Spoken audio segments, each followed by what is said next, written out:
नमस्कार दोस्तों, स्वागत है आपका अपने YouTube चैनल जीके विद प्रेम पे। मैं हूं प्रेम सिंह, व्याख्याता इतिहास। अपने बात कर रहे थे विश्व इतिहास की। तो विश्व इतिहास में अपने जो टॉपिक चल रहा था उसका नाम था चीन की सभ्यता। चीन की सभ्यता का अपने पहला पार्ट पूरा कर लिया है। उसके बाद आज अपने बात करने वाले हैं चीन की सभ्यता पार्ट 2 पे। तो आइए बात करते हैं। सर्वप्रथम पहला प्रश्न है आज का, चीन के किस राजवंश के समय लाओ त्से और कन्फ्यूशियस नामक दार्शनिक हुए? यानी चीन में दो दार्शनिक हुए हैं, एक का तो नाम है लाओ त्से और दूसरे का नाम है कन्फ्यूशियस। ये दोनों किस राजवंश के समय हुए? चाउ वंश के समय में। किसके समय? चाउ वंश के समय। उसके बाद प्रश्न नंबर 2 है, चाउ वंश की विशेषता, यानी चाउ वंश के समय क्या क्या घटनाएं घटित हुई, क्या उनकी देन है, उसके बारे में अपनी बात करते हैं। तो सबसे पहले चाउ वंश के समय कागज, छपाई एवं बारूद का आविष्कार हुआ।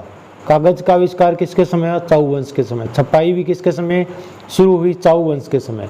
और बारूद का आविष्कार भी किसके समय हुआ? चाउ वंश के समय। धातुओं का प्रयोग प्रारंभ हुआ। धातुओं का प्रयोग भी किसके समय प्रारंभ हुआ? चाउ वंश के समय हुआ था। इसके अलावा चीन में सामंतवाद का विकास या सामंती युग की शुरुआत भी किसके समय हुई? चाउ वंश के समय हुई। चीन के जो शासक थे इस समय स्वर्गपुत्र कहलाए, यानी चाउ वंश के जो शासक थे उन्होंने स्वर्गपुत्र की उपाधि क्या है? धारण की थी। चाउ वंश के शासक सबसे पहले क्या कहलाए थे? स्वर्गपुत्र कहलाए थे।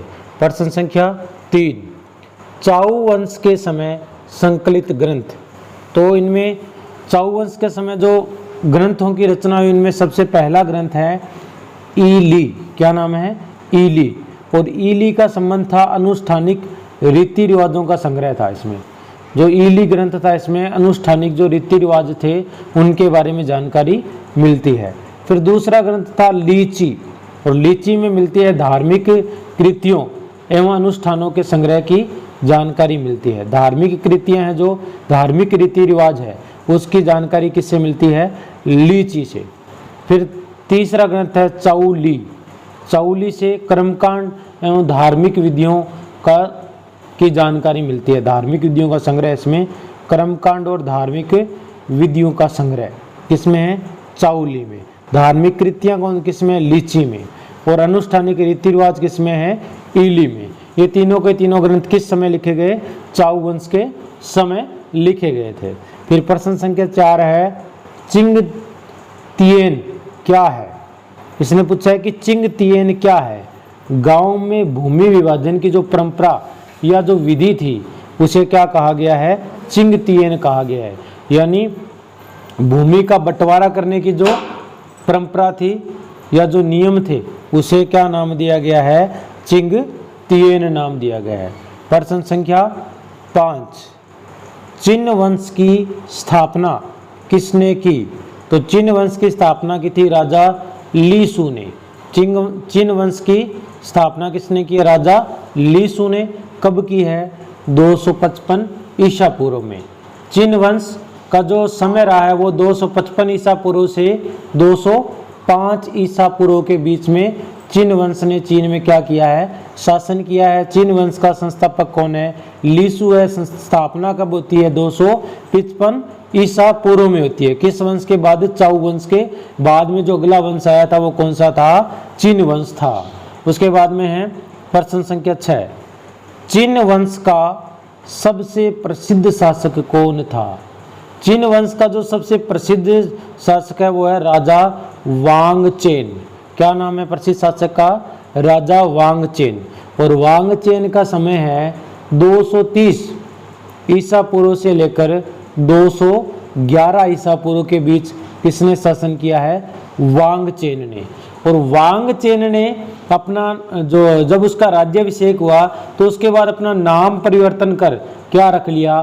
सी हुआंग टी, यानी प्रथम सम्राट। इसका अर्थ है प्रथम सम्राट। क्या नाम रख लिया वांगचेन ने? सी हुआंगटी। अब आपसे पूछ लेगा कि सी हुआंगटी का मूल नाम क्या है? तो राजा वांगचेन है। और सी हुआंगटी का अर्थ क्या है?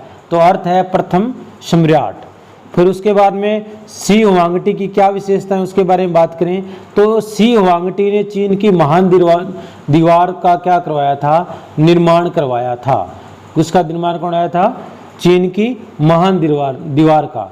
और इस दीवार का निर्माण कार्य 228 ईसा पूर्व में शुरू हुआ और 210 ईसा पूर्व में ये बनकर क्या हुई थी? तैयार हुई थी। जबकि वांगचेन या सी हुआंगटी का शासन कब तक था? 211 ईसा पूर्व तक था। फिर इसके अलावा इस दीवार का निर्माण किस लिए करवाया था? बर्बर हुण आक्रमणकारियों को रोकने के लिए, कि बार बार चीन पर किसके आक्रमण हो रहे थे? हुण आक्रमण हो रहे थे। इन हुण आक्रमणों को रोकने के लिए किसका निर्माण करवाया गया? महान दीवार का निर्माण करवाया। कब से कब? 228 ईसा पूर्व से 210 ईसा पूर्व के बीच में। इस दीवार की जो लंबाई है वो है 1500 मील, ऊंचाई है 22 फीट, चौड़ाई है 20 फीट। यानी लंबाई कितनी है? 1500 मील, ऊंचाई 22 फीट, चौड़ाई 20 फीट। और वाल्तेयर ने इस दीवार के बारे में क्या कहा है कि मिस्र के अद्भुत पिरामिड भी इसकी विशालता के सामने चींटियों के घर लगते हैं। क्या लगते हैं? चींटियों के घर। किसने कहा? वोल्टेयर ने। क्या कहा है कि मिस्र के अद्भुत पिरामिड भी इसकी विशालता के आगे चींटियों के घर लगते हैं। इसके अलावा ये चीन में घृणा का प्रतीक है। चीन की जो दीवार है चीन में किसका प्रतीक है? घृणा का प्रतीक है। कारण है कि जो इसके निर्माण कार्य में मजदूर लगे थे उनको किसी प्रकार का वेतन या मजदूरी नहीं मिलती थी, उनको बेगार करनी पड़ती थी। इस कारण इसे घृणा का प्रतीक माना जाता है। उसके बाद में प्रश्न संख्या 7, सी हुआंगटी का साम्राज्य कितने प्रांतों में बंटा हुआ था? पहली बात, प्रांतों को क्या कहा जाता था चीन में? चयून। क्या कहा जाता था? चयून। और सी हुआंगटी का जो साम्राज्य था कितने प्रांतों में बटा था? 40 प्रांतों या 40 चयून में बंटा हुआ था। सी हुआंगटी ने संपूर्ण देश को एक भाषा, एक लिपि तथा समान मापतोल की प्रणाली शुरू की। सी हुआंगटी ने क्या किया? पूरे देश में एक भाषा, एक लिपि और समान मापतोल की प्रणाली को शुरू किया था। उसके बाद में प्रश्न संख्या 8, चीन का बिस्मार्क कहा जाता है किसे? किसे चीन का बिस्मार्क कहा जाता है? सी हुआंगटी को क्या कहा जाता है? चीन का बिस्मार्क। इसके अलावा ऑप्शन में आपको राजा वांगचेन भी मिल सकता है जो सी हुआंगटी का क्या है? मूल नाम है। प्रश्न संख्या 9, किस राजा के आदेश पर 213 ईसा पूर्व में हजारों दार्शनिक ग्रंथ जला दिए? यानी किस राजा ने आदेश दिया कि जो 213 ईसा पूर्व में हजारों दार्शनिक ग्रंथों को क्या कर दिया गया? जला दिया गया। तो वो राजा कौन था? सी हुआंगटी था। इसी के आदेशों पर दार्शनिक ग्रंथों को 213 ईसा पूर्व में क्या कर दिया गया? जला दिया गया था। इसी ने चीन के इतिहास में पहली बार सामंत व्यवस्था को समाप्त किया। सामंत व्यवस्था शुरू कब हुई? चाउ वंश के समय समाप्त करने वाला शासक है चिन वंश का शासक सी हुआंगटी, जिसने सामंत व्यवस्था को क्या है? समाप्त कर दिया। प्रश्न संख्या 10, चिन वंश के समय किसने विद्रोह किया? चिन वंश के समय विद्रोह किसने किया? लियुपंग या काउत्सु। लियुपंग या काउत्सु ने क्या किया? इसमें विद्रोह कर दिया। और इसके बाद में इसने एक नए वंश की स्थापना की जिस वंश का नाम था हान वंश। तो उसके बाद अगला प्रश्न अपना जो है, हान वंश की स्थापना किसने की? तो काउत्सु, काओती या लियुपंग, इसने क्या है? हान वंश की स्थापना की थी। हान वंश की दो शाखाएं थी, एक तो पश्चिमी हान, दूसरी पूर्वी हान। पश्चिमी हान का जो समय है वह 205 ईसा पूर्व से 24 ईस्वी तक, और पूर्वी हान का है 25 ईस्वी से 220 ईस्वी। जब पश्चिमी हान का जो शाखा थी समाप्त हुई तो उसके बाद पूर्वी हान में इनका राजवंश, इनका शासन शुरू हुआ, इसलिए 24 ईसा पूर्व में यहाँ पे समाप्त हुआ और 25 ईसा पूर्व में यहाँ से एक नई शाखा का जो राजवंश है वो शुरू हुआ, हान वंश का, पूर्वी हान वंश का।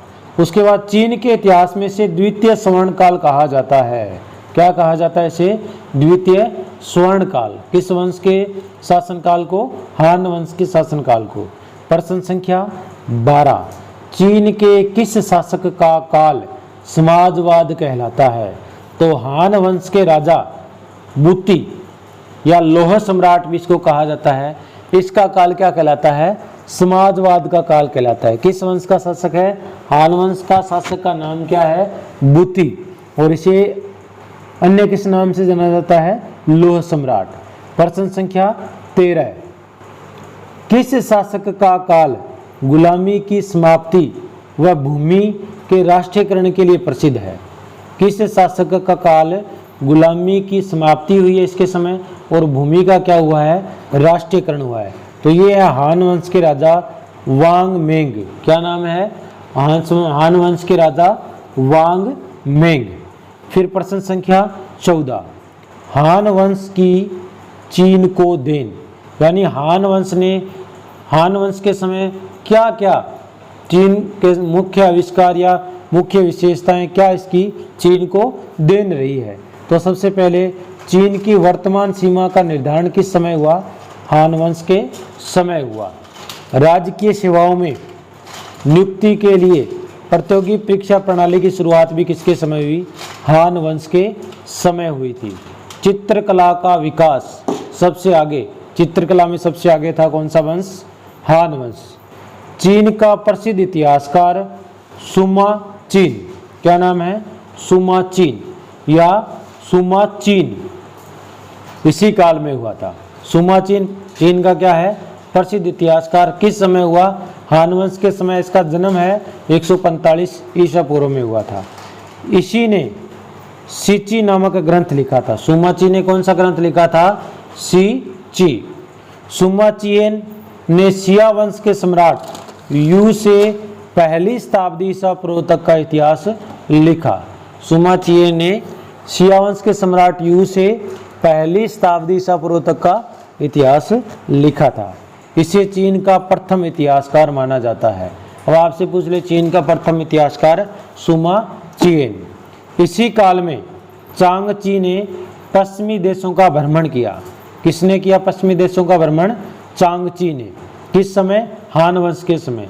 चीनी लोगों को पहली बार ईरान, मिस्र, मेसोपोटामिया और रोमन साम्राज्य की जानकारी किससे हुई? चांग ची ने पश्चिमी देशों का भ्रमण किया, फिर उसने इस चीज़ की चीनी लोगों से अवगत कराया पश्चिमी देशों से, जिसमें पहली बार चीनी लोगों को ईरान, मिस्र, मेसोपोटामिया और रोमन साम्राज्य की क्या है?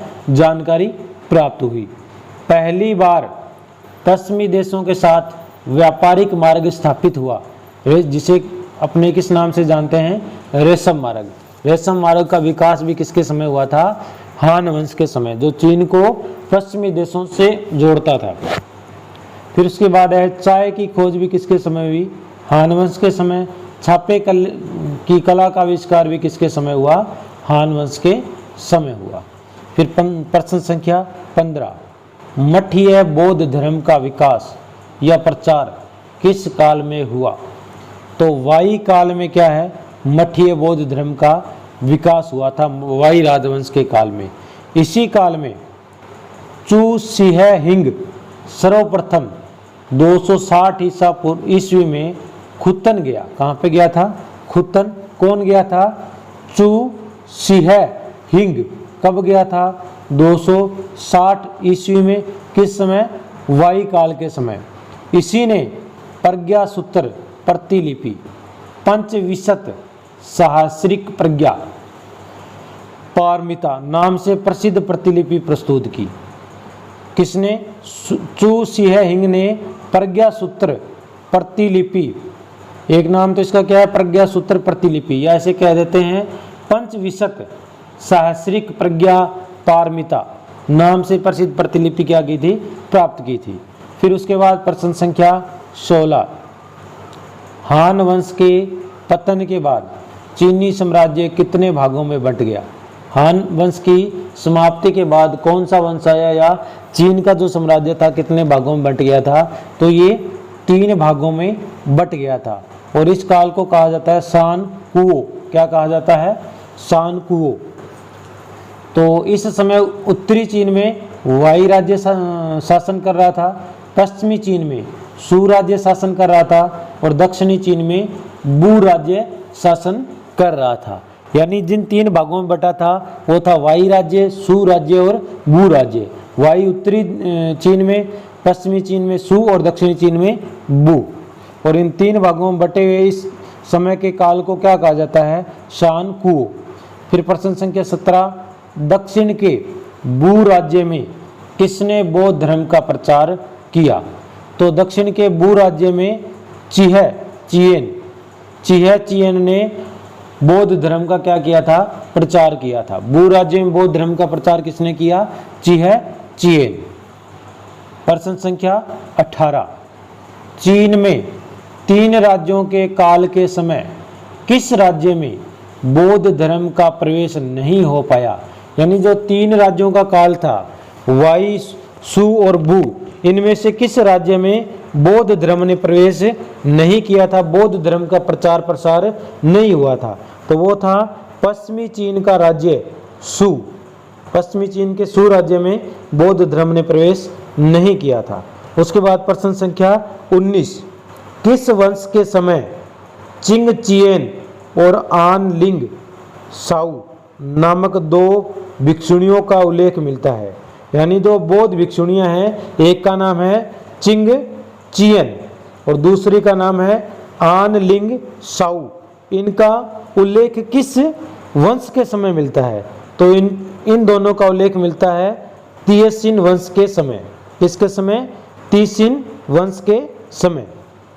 उसके बाद प्रश्न संख्या 20, हान वंश के पतन के बाद चीनी बौद्ध धर्म किन 2 शाखाओं में बट गया? यानी हान वंश की समाप्ति के बाद चीन में जो बौद्ध धर्म था वो 2 शाखाओं में बट गया था। वो 2 शाखाएं कौन सी थी? एक का नाम था ध्यान धर्म और दूसरी का नाम था प्रज्ञा पारमिता। जिस प्रकार भारतीय इतिहास में अपने बौद्ध धर्म पढ़ते हैं तो वो भी 2 भागों शाखाओं में बटा था, हीनयान और महायान। उसी प्रकार चीन का बौद्ध धर्म भी 2 शाखाओं में बटा, एक का नाम था ध्यान धर्म और दूसरी का नाम था प्रज्ञा पारमिता। इन शाखाओं का प्रतिनिधि महान बौद्ध भिक्षु ताओ आन या ताओ आन था और ताओ आन का जो जन्म है वो 312 ईस्वी में तिएसिन सम्राट हुतैती के काल में हुआ। यानी इन शाखाओं का नेतृत्व या प्रतिनिधित्व कौन कर रहा था? महान बौद्ध भिक्षु ताओआन। और ताओआन का जन्म हुआ था 312 ईस्वी में। इस समय तिएसिन सम्राट थे हुतैती। फिर उसके बाद में प्रश्न संख्या 21, भारतवर्ष की यात्रा करने वाला पहला चीनी यात्री कौन था? भारतवर्ष की यात्रा करने वाला पहला चीनी यात्री था फायान। इसका चीनी भाषा में नाम फायान है, जिसका हिंदी में अर्थ है धर्म विख्यात। फायान का अर्थ क्या होता है? धर्म विख्यात, या ऐसे कहा जाता है कुंग। फायान को कुंग भी कहा जाता है। चीनी राजवंश तिएसिन सम्राट आन ती के शासनकाल में भारत की यात्रा की। किसके समय? चीनी राजवंश तिएसिन सम्राट आन ती के शासनकाल में। और 399 ईस्वी से 412 ईस्वी के समय भारत की यात्रा की। और इस समय भारत में प्रमुख वंश गुप्त वंश शासन कर रहा है और गुप्त वंश के राजा चंद्रगुप्त द्वितीय के समय इसने भारत की यात्रा की थी। यानी भारत में तो चंद्रगुप्त द्वितीय के समय और चीन में इस समय थे तिएसिन सम्राट आन ती। फिर उसके बाद में प्रश्न संख्या 22, चीन में तांग राजवंश की स्थापना किसने की?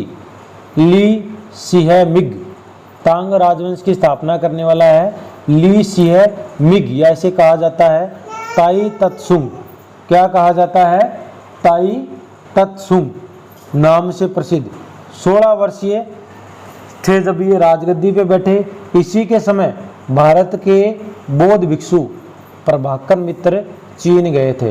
अब आपसे पूछ ले कि भारत के बौद्ध भिक्षु प्रभाकर मित्र चीन किस चीनी सम्राट के समय गए? तो ताई तत्सुंग या ली सिहे-मिग। या किस राजवंश का शासन था उसमें? तांग राजवंश का था। इसी के समय चीनी यात्री ह्वेनसांग भारत की यात्रा कर वापिस चीन लौटा। यानी जब ह्वेनसांग भारत की यात्रा कर वापिस चीन लौटे तो उस समय चीन में किसका शासन था? ताई तत्सुंग।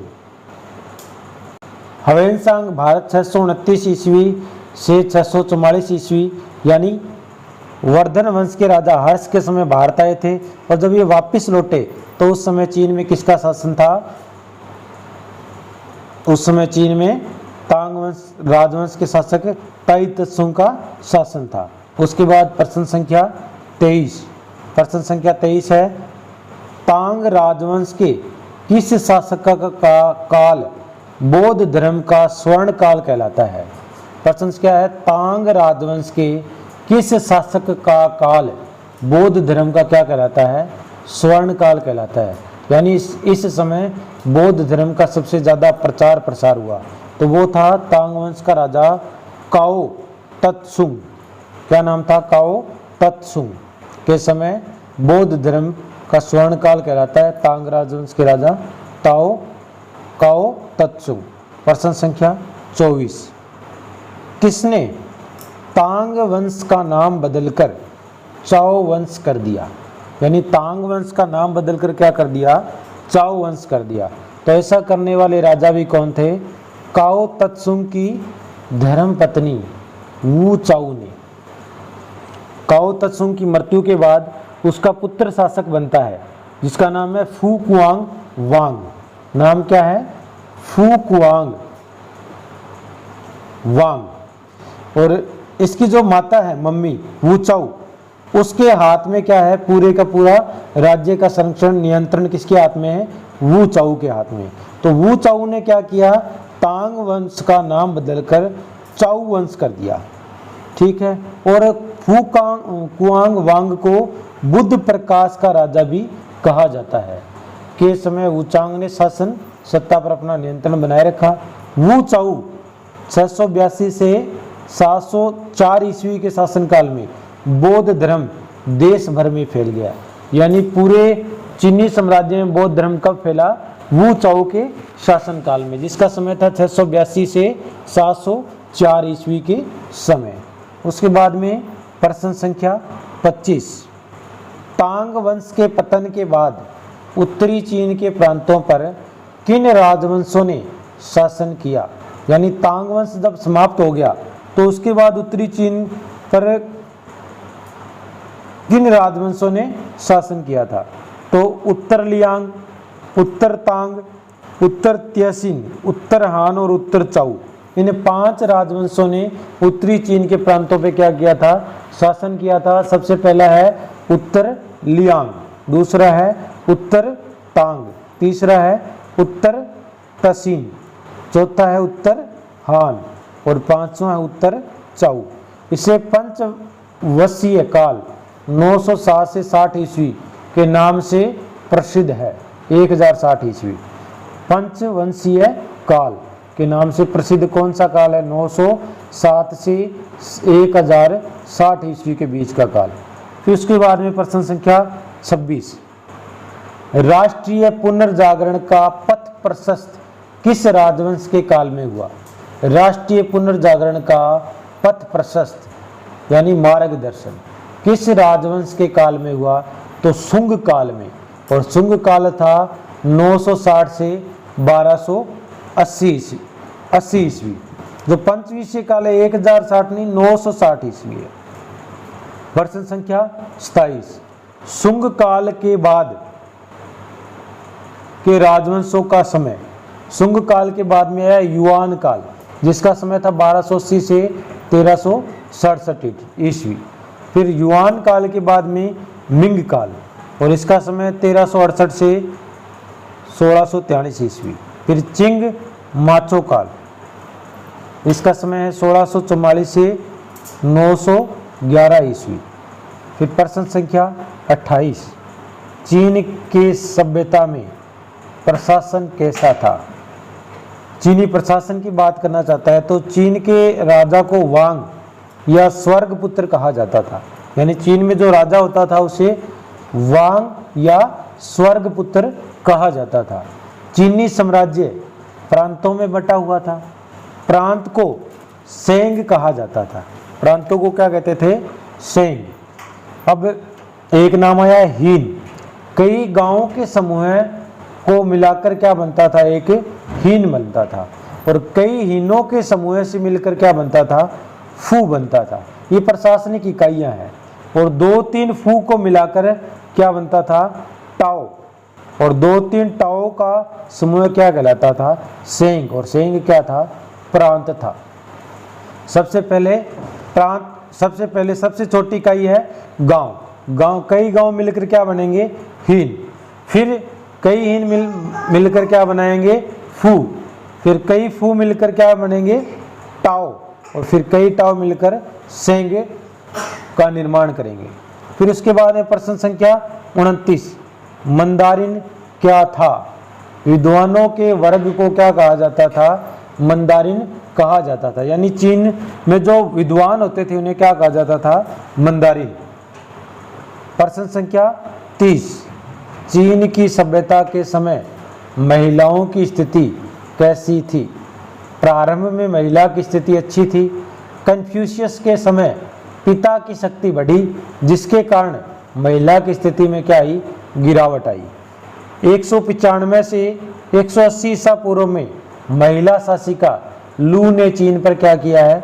शासन किया। यानी कुछ महिलाओं ने भी चीन पे क्या किया है? शासन किया। उनमें से एक है लू, जिसने 195 से 180 ईसा पूर्व में चीन में क्या किया है? शासन किया है। उसके बाद है शेन यो नामक महिला इतिहासकार ने 4 ध्वनियों का आविष्कार किया। 4 ध्वनियों का आविष्कार किसने किया? शेन यो। ये कौन थी? एक महिला इतिहासकार थी। उसके बाद प्रश्न संख्या 31। लोक सेवा आयोग क्या था?